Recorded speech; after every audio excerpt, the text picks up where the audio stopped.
In a certain city there lived a poet who was very philosophical and renowned. He was not a rich man and led a very simple life. A very wealthy businessman living in the same city was getting his daughter married in a 7-star hotel with great pomp and grandeur, and he also invited the poet to attend the wedding alongside the prominent, wealthy and elite guests from the city. On the day of the wedding, the businessman and his family were personally receiving the guests at the lobby of the hotel and ushering them towards the wedding venue.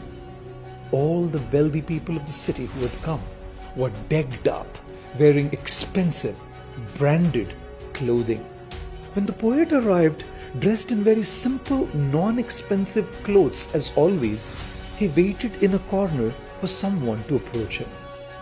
Forget about approaching. No one even acknowledged his presence. Even the merchant didn't pay any attention and pretended as if he hadn't seen him. The poet quietly walked away and went to a close-by shop where he could hire good clothes. He chose a very high-end, expensive, rich, elegant dress, and as he put on the hired dress and looked into the mirror, he was amazed to see his transformed, changed, royal look. When the now regal-looking poet came back to the venue, he was given a grand welcome. The merchant hugged him, treating him with great love and respect, exactly as he would treat his own friend, and kept praising his dressing sense.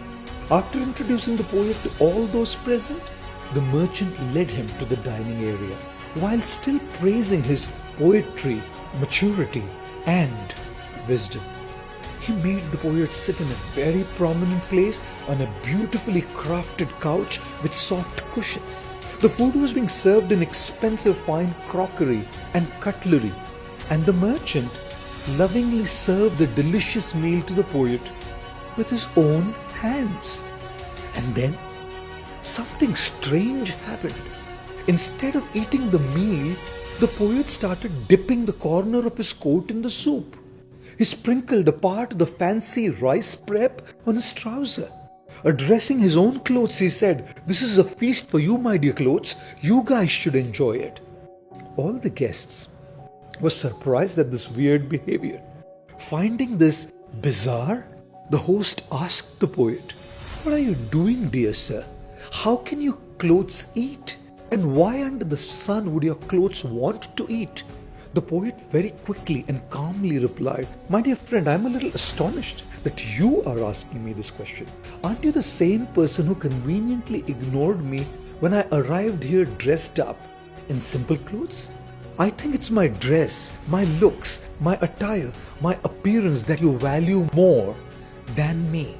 Now that I've put on these expensive clothes, I see a world of difference in the way that I'm treated here by you. I thought that everything that I received here was for my looks and my clothes, and therefore the food should also be served to my clothes." The embarrassed businessman had learnt his lesson, and seeking forgiveness, he offered his heartfelt apologies to the poet. Dear friends, isn't it sad that we live in a world, a very superficial world, where we are accepted more for what we have than for who we are? We are accepted more for what we wear than for who we are. We are accepted more for what we look like than for who we are. We are accepted more for where we live than for who we are. We are accepted more for which cars we drive than for who we are. Unfortunately, our worth is measured based on our external achievements and value, and not based on the merits of our being a genuine person and a good human being. किसी ने क्या खूब कहा है, जरा सी जेब क्या फट गई, सिक्कों से ज्यादा तो रिश्ते गिर गए. Guys, treat people based on who they are, not based on what they have.